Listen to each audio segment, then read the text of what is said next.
అందరూ ఎలా ఉన్నారు? అందరికీ సంక్రాంతి శుభాకాంక్షలు. మా ఊరి సంక్రాంతి సంబరాలు ఈ వీడియో ద్వారా మీకు చూపించాలి అనుకుంటున్నాను.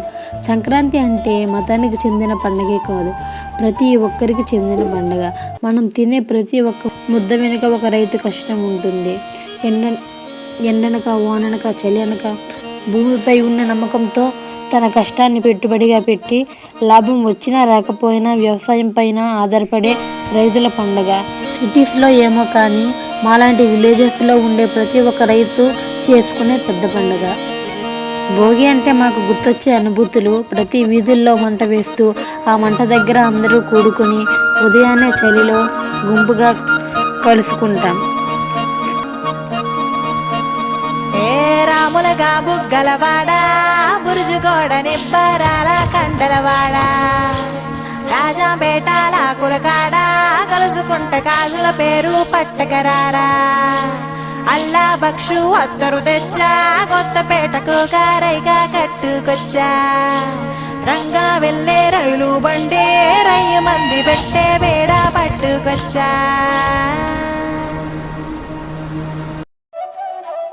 సంక్రాంతి టైంలో మనం ఇంకా లేవకముందే మనకు వినిపించే శబ్దాలు, గంటలతో పాటలు పాడుతూ శంఖం ఊదుతూ వీధుల్లో పండగ వాతావరణాన్ని తీసుకొస్తారు. ఊరిలో పండగ బజార్ హడావిడితో నిండిపోతుంది. సంవత్సరం అంతా ఎంత దూరంలో ఉన్నా, ఏ పనులు చేస్తున్నా అందరూ కలిసేది పండక్కే. ఊరంతా జనాలతో సంక్రాంతికి నిండిపోతుంది. నవ్వుతూ పలకరిస్తూ ఒకరితో ఒకరు బంధాన్ని పెంచుకుంటారు.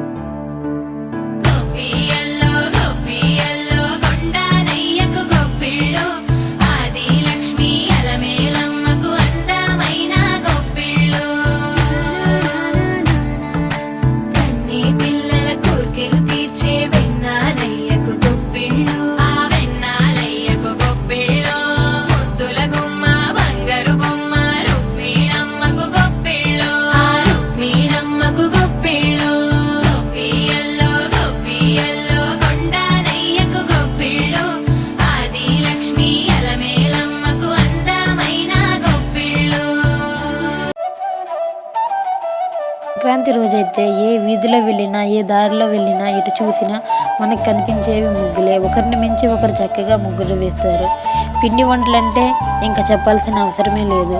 వారి వారి స్తోమతను బట్టి చాలా రకాల వంటల్ని చేస్తారు. మాలాంటి యూత్ అయితే ఫోటోషూట్స్ అంటూ తయారవుతారు. ముగ్గుల పోటీలు, మ్యూజికల్ చైర్, లెమన్ స్పూన్ లాంటి ఆటలతో ఒక సంబరంలా జరుపుకుంటారు.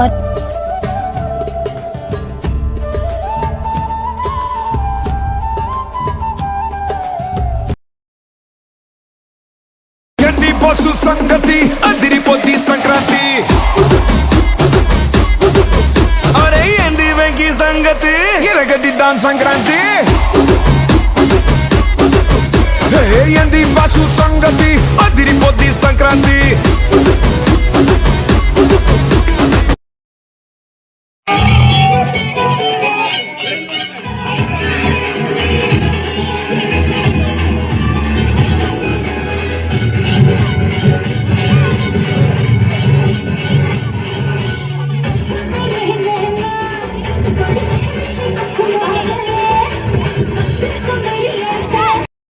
వారిచ్చే ప్రైజ్ చిన్నదైనా వాటిని చూసి ఎంతో సంతోషపడతాం. ఈ సంవత్సరం ముగ్గుల పోటీలో నాకు సెకండ్ ప్రైజ్ వచ్చింది. అలానే ఫస్ట్ ప్రైజ్ని కూడా చూడండి. కనుమ రోజు, ఈ రోజైతే ప్రతి నాన్ వెజ్ లవర్కి ఇష్టమైన రోజు. ఎన్నో రకాల నాన్ వెజ్ ఐటమ్స్, అలానే పిండి వంటలు కూడా చేస్తారు. ఇల్లంతా సందడి, చుట్టాలతో కబుర్లు. మా ఇంట్లో అయితే టిఫిన్లో మసాలా దోశ, నాటుకోడి, మటన్, గారెలు, బూరెలు, డిన్నర్లోకి చేపల పులుసు, మటన్ ఫ్రై. కుటుంబంతో కలిసి తింటూ ఆనందంగా సంతోషంగా గడుపుతాం. పండుగ త్వరగా అంతా అయిపోతుంది. ఇంటికి వచ్చే చుట్టాలు వెళ్తూ పండుగను కూడా తీసుకెళ్ళిపోతారు. సంవత్సరం మొత్తం ఎదురు చూసే పండుగ 72 గంటలు అయిపోతుంది. వేరే సిటీస్ నుండి వచ్చే వాళ్ళు సొంత ఊరిని విడిచిపెట్టడం ఇష్టం లేకపోయినా మనసును చంపుకొని వెళ్ళిపోతారు. ఊర్లో ఉండేవాళ్ళు మళ్ళీ అందరం ఎప్పుడు కలుస్తామా అని బాధపడతారు. సిటీ నుండి వచ్చే వాళ్ళు చూసేది ఒక పండగ మాత్రమే కాదు, మన ఫ్రెండ్స్, మన చుట్టాలు, మన స్కూల్ ఫ్రెండ్స్, మన క్లాస్మేట్స్, అలానే మన క్లాస్ టీచర్స్, ఇంకా చెప్పుకుంటూ పోతే ఎన్నో. మళ్ళీ ఊరంతా నిశ్శబ్దంగా వెలువెలబోతుంది. మన ఇల్లు కూడా బోసిపోతుంది. అలానే మన నవ్వులు కూడా తగ్గిపోతాయి. మళ్ళీ ఎవరి పనుల్లో వారు పడిపోతారు.